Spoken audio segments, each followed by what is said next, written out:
నమస్కారం welcome to Telugu one నేను రూపానాథెళ్ళ తల్లిదండ్రుల అంకిత భావం త్యాగాన్ని గౌరవించడమే గ్లోబల్ డే ఆఫ్ పేరెంట్స్ ప్రధాన ఉద్దేశం. ప్రతి మనిషి జీవితం బంధాలు అనుబంధాల నేపథ్యంలోనే సాగుతుంది. ఆ క్రమంలో ఎంతో మంది మనిషి జీవితంలోకి ప్రవేశిస్తారు.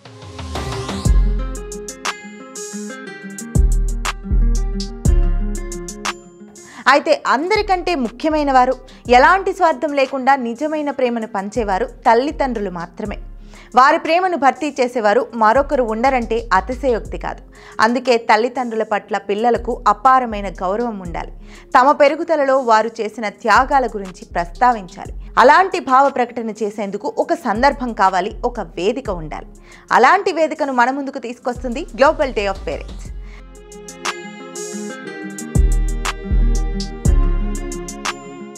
మనిషి జీవితంలో ప్రాధాన్యతను సంతరించుకున్న కొన్ని ప్రత్యేకమైన రోజుల్ని ప్రపంచ దినోత్సవాలుగా జరుపుకుంటాం. అలాంటి సందర్భంలోనే ఆయా రోజుల పట్ల మన మనసులో భావాలను నలుగురితో పంచుకునే అవకాశం ఉంటుంది.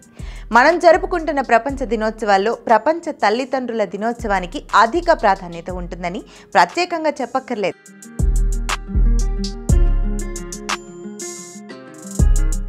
తమ తల్లిదండ్రుల గురించి పిల్లల మనసుల్లో ఎలాంటి భావాలున్నాయి, వారిని పెంచి పెద్దవారిని చేసే క్రమంలో తమ పట్ల పిల్లల ఆలోచన ధోరణి ఎలా ఉంది అనేది వారి మాటల్లోనే తెలుసుకునే వీలు కల్పిస్తుంది గ్లోబల్ డే ఆఫ్ పేరెంట్స్. అందుకే 2012 సెప్టెంబర్ 17న ఐక్యరాజ్య సమితి జూన్ 1ని గ్లోబల్ డే ఆఫ్ పేరెంట్స్గా ప్రకటించింది.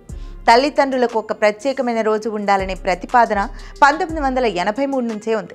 తమ పిల్లలను గొప్పవారిగా తీర్చిదిద్దేందుకు తల్లిదండ్రులు పడే కష్టం, చేసే కృషి, త్యాగాలను గుర్తిస్తూ వారి గౌరవార్థం జరుపుకునే గ్లోబల్ డే ఆఫ్ పేరెంట్స్ను ఐక్యరాజ్య సమితి జనరల్ అసెంబ్లీ 2012 జూన్ 1న తొలిసారి నిర్వహించింది. అయితే దీన్ని ప్రపంచవ్యాప్తంగా అన్ని దేశాలు ఒకే రోజు జరుపుకోవు. అమెరికా సహా మరికొన్ని దేశాలు ప్రతి ఏటా జూలై 4వ ఆదివారాన్ని ప్రపంచ తల్లిదండ్రుల దినోత్సవంగా జరుపుకుంటారు. అమెరికాలో మాత్రం ఆ రోజు తల్లిదండ్రులందరికీ సెలవు ఉంటుంది. 1994లో అమెరికా ప్రెసిడెంట్గా ఉన్న బిల్ క్లింటన్ యుఎస్ కాంగ్రెస్ చేసిన ఈ తీర్మానాన్ని అక్కడ చట్టంగా ఆమోదించారు.